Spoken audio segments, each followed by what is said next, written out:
Assalamualaikum warahmatullahi wabarakatuh.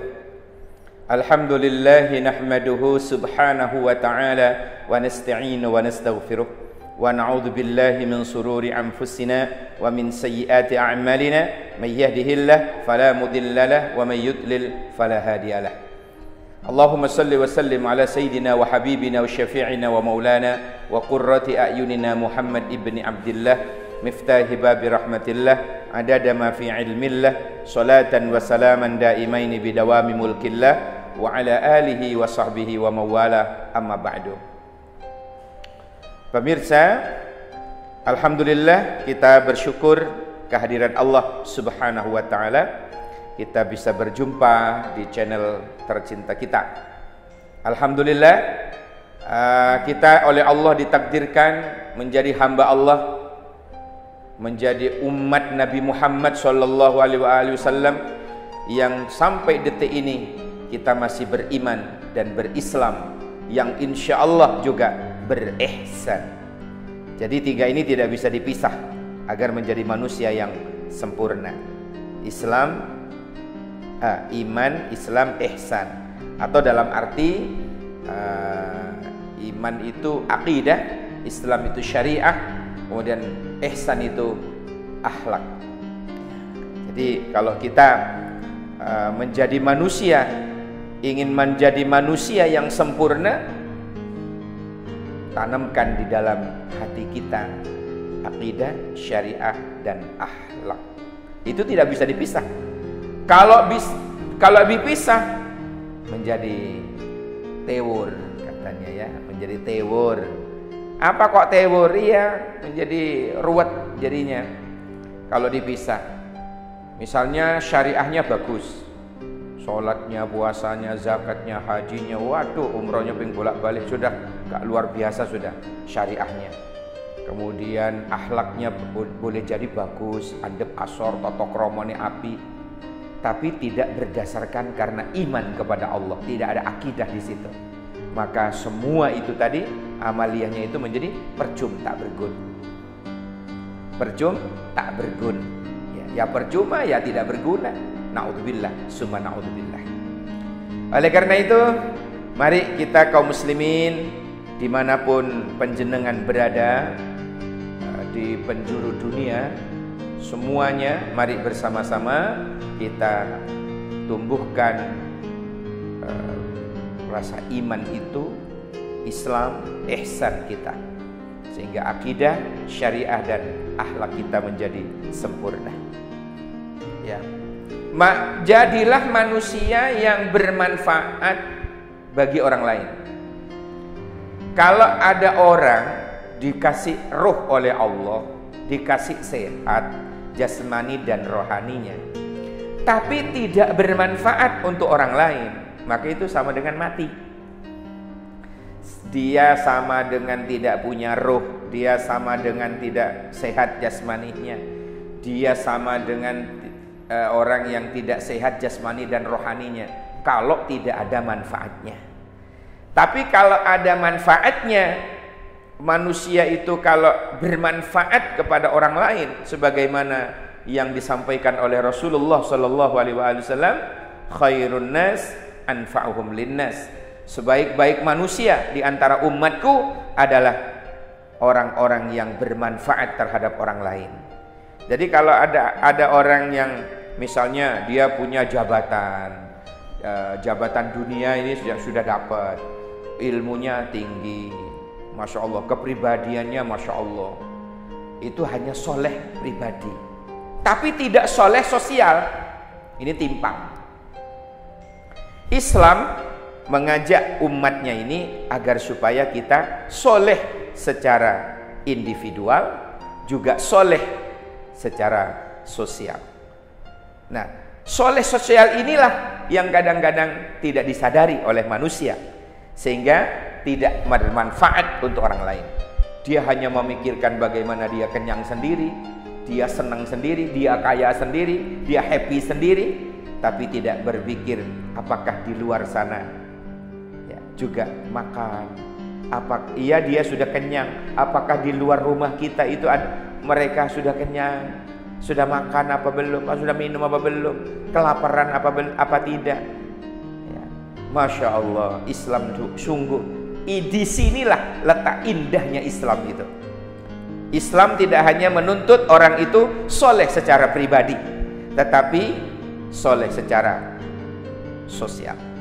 Islam tidak hanya menganjurkan kita soleh secara individual, tetapi Islam juga menganjurkan kepada umatnya bagaimana kita agar menjadi hamba Allah yang soleh secara sosial.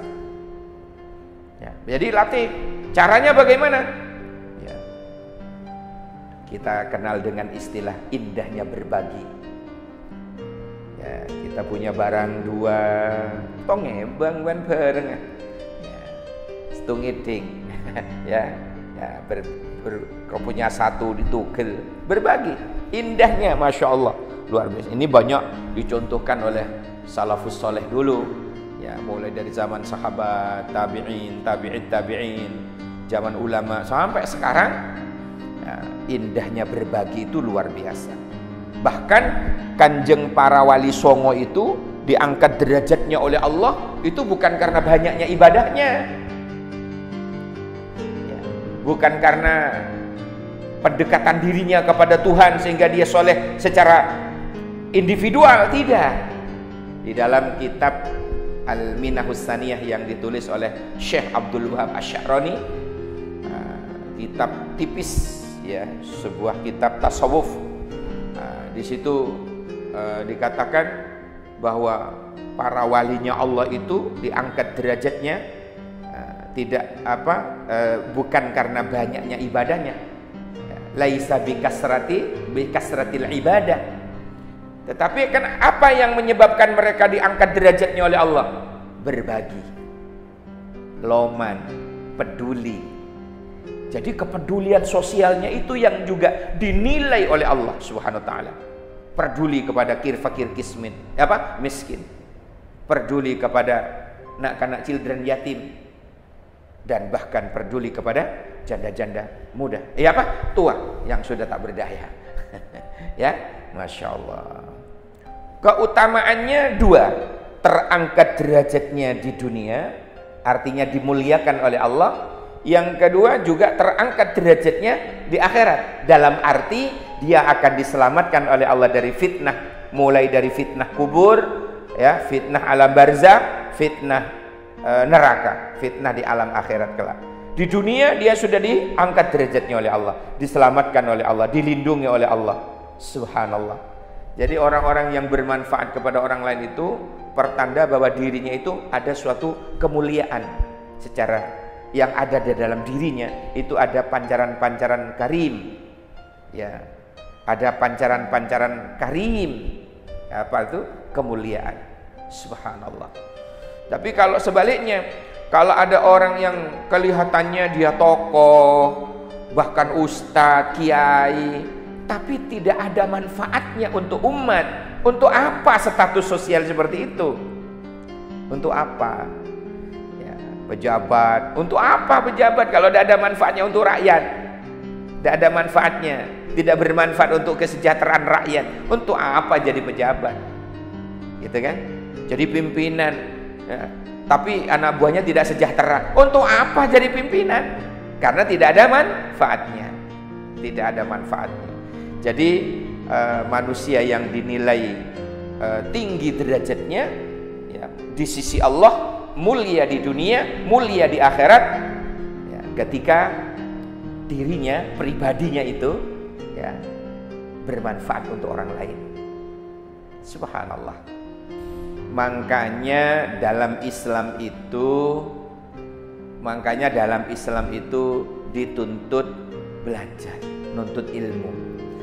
Karena untuk menjadi pribadi yang bermanfaat untuk orang lain itu ada ilmunya. Ya. Bagaimana? Kemudian ilmu yang dimaksud itu adalah ilmu agama tentu, ya, bukan ilmu-ilmu bukan ilmu-ilmu yang lain lah, tetapi yang saya maksud adalah ilmu yang menjadikan dirinya itu sadar bahwa diri kita ini tidak hanya hidup di dunia, tetapi ada kehidupan setelah kematian. Gimana itu di akhirat? Ya. Ada kehidupan setelah kematian. Nah, dengan kesadaran seperti ini, mau tidak mau dia akan bersedekah dengan apa yang ia punya. Man kana lahu quwwatun falyatasaddaq biquwwatihi. Siapa yang memiliki kekuatan, silahkan bersedekahlah dengan kekuatanmu. Man kana lahu malun, siapa yang memiliki harta, falyatasaddaq bimalih, silahkan bersedekahlah dengan hartanya. Man kana lahu ilmun, siapa yang memiliki ilmu, falyatasaddaq bi ilmi, silahkan bersedekahlah dengan ilmunya. Man kana lahu fikratun, ya, siapa yang memiliki pemikiran cerdas, falyatasaddaq bi fikrati, silahkan bersedekahlah dengan pemikirannya. Ini yang disebut dengan ilmu. Coba orang tidak punya ilmu, waduh, mau bagaimana tidak bisa, orang tidak ada ilmu. Ilmunya sedekah tidak bisa sedekah, ilmunya sedekah, ilmunya zakat, ilmunya infak, ilmunya berbagi, tidak punya. Bagaimana dia akan terus melatih dirinya sebagai insan yang bermanfaat untuk orang lain? Paling ngisruh. Nah, ini ancor pesen telur kalau begitu, ya. Jadi oleh karena itu manusia agar senantiasa terangkat derajatnya di sisi Allah, maka jadikan diri kita bermanfaat untuk orang lain. Saya baca dalam sebuah pidato dulu, ya, ada ulama di Mesir itu, Hasan al-Banna, Syekh Hasan al-Banna. Beliau dulu pernah memberikan suatu ilmu kepada mahasiswanya. Beliau mengatakan Muslim character building, ya. Muslim character building. Nah, bagaimana membangun karakter seorang Muslim? Ya. Kalau membangun sebuah karakter itu kan watak, ya. Bagaimana kita membangun watak yang ada pada pribadi kita? Kalau tidak dari diri kita sendiri, kesadaran diri kita sendiri. Ya, yang pertama, salimul aqidah, bersih akidahnya dari hal-hal yang kemusyrikan, dari hal-hal yang syirik, dari hal-hal yang mengotori akidah kita. Dia bersihkan, dia selamatkan dari itu. Itu yang disebut dengan salimul aqidah. Yang kedua, sahihul ibadah. Apa itu? Ibadahnya harus sesuai dengan juklak, petunjuk pelaksanaan dari Allah dan Rasul. Jadi jangan nambah-nambah sendiri, jangan ngawur, ya. Salat duhur dari rajinnya 5 rakaat. Salat subuh karena ngantuk 1 rakaat saja. Itu namanya ngawur. Nah, jadi sahihul ibadah, ibadahnya itu benar, ya. Salimul aqidah, sahihul ibadah, ibadahnya itu loh sesuai dengan apa yang dicontohkan oleh Rasulullah dan sahabat, ya. Tidak Rasul toh, ya, sahabat juga. Karena apa yang majara baina ashabi, apa yang terjadi pada sahabat itu juga sunnahku, ya. Jadi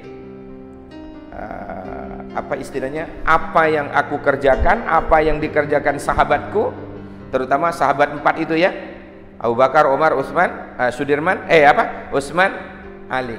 Nah, ya, jadi itu adalah merupakan sunnah. Nah, jadi sahihul ibadah, ma'ana alaihi wa ashabi, ma'ana alaihi wa ashabi, apa yang aku kerjakan dan apa yang dikerjakan oleh sahabat-sahabatku, bukan dari Nabi tok, dari sahabat. Ya, itu namanya khulafaur rasyidin al-mahdiyyin. Jadi khulafaur rasyidin yang mendapat petunjuk dari Allah.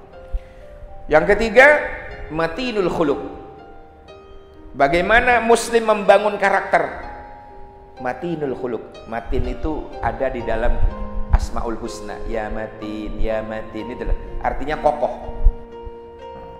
Artinya kokoh. Ya matin. Ada kan Abdul Matin, ya kan? Hamba zat yang maha kokoh. Matin. Ya. Jadi matinul khuluq apa artinya? Budi pekertinya yang kokoh. Artinya dia orang yang berakhlakul karimah. Kan tadi saya katakan dari depan ya, akidah, syariah, akhlak. Sama. Salimul akidah, sahihul ibadah, syariah tadi kan. Terus matinul khuluq, akidah. Apa? Akhlak. Jadi apa namanya? Yang keempat, qawiyul jismi. Ya, kuat jasmaninya. Bagaimana muslim itu akan menjadi orang yang berkarakter bagus kalau enggri-enggrian, ya, loro-lorowan, dikasih nyawa oleh Allah tidak dijaga dengan benar, dikasih tubuh oleh Allah tidak dijaga, ya itu bukan berarti Allah terserah Allah wes mati saiki ojo ngono, jangan begitu. Manusia itu oleh Allah disuruh jaga ini, diberi hidup ini amanah, ya, diberi fisik begini nih oleh Allah ini amanah, jaga kesehatannya. Maka ini yang keempat, ya, apa tadi? Qawiyul jismi, jasmaninya kuat. Ya, yang kelima musaqqaful fikri.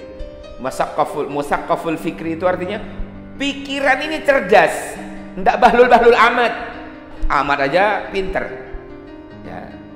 Jadi jangan menjadi umat Rasulullah yang bahlul, jangan. Jadilah umat Rasulullah yang cerdas, muslim yang cerdas. Itu namanya yang membangun karakter sebagai muslim, harus cerdas. Lalu yang ke-6, mujahidun li nafsi. Apa itu? Mujahidun li nafsi, bersungguh-sungguh di dalam melawan hawa nafsu, memerangi hawa nafsu. Pada waktu pulang dari perang Badar, Nabi pernah bilang begini, raja'na min jihadil asghar ila jihadil akbar.